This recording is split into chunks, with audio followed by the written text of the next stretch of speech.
एक पति पत्नी शांति से रहते थे, जबकि दूसरे रोज लड़ते थे। एक दिन ये नजारा देखकर झगड़ालू पति पत्नी को समझ आई गलती। किसी शहर में दो परिवार आसपास में रहते थे। दोनों परिवारों में सदस्यों के नाम पर सिर्फ पति पत्नी रहते थे। इनमें से एक परिवार हर वक्त लड़ता झगड़ता रहता था। उनकी इन हरकतों की वजह से आसपास के लोग भी परेशान थे, जबकि दूसरा परिवार शांति से रहता था। उनके घर से कभी किसी तरह की लड़ाई की आवाज नहीं आती थी।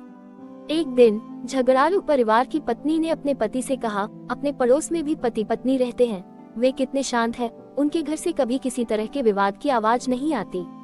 तुम जाओ और देखो कि वे इतने अच्छे तरीके से रहने के लिए क्या करते हैं। पति चुपचाप गया और छुपकर देखने लगा।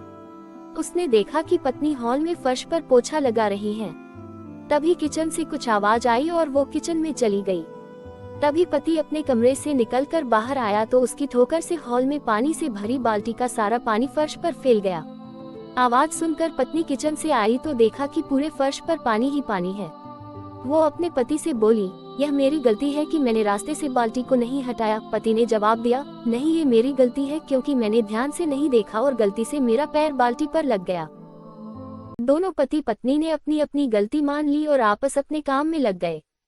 झगड़ालू परिवार का पति जिसने ये सब देखा और जाकर अपनी पत्नी को पूरी बात बताई।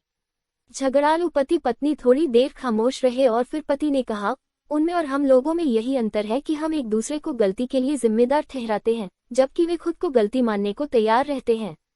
इस वजह से उनका परिवार खुशहाल है। झगड़ालू पति पत्नी को अपनी गलती का एहसास हो चुका था और उन्होंने इस घटना से भविष्य के लिए सबक भी ले लिया था। निष्कर्ष है ये कि पति पत्नी एक गाड़ी के दो पहिए के समान होते हैं। एक में भी यदि कोई समस्या है तो गाड़ी ठीक से नहीं चल पाती। गृहस्थी की गाड़ी आपसी सामंजस्य पर टिकी होती है। इसमें अगर जरा सा भी ईगो यानी अहंकार आ जाए तो फिर इसे चलाना बहुत कठिन हो जाता है।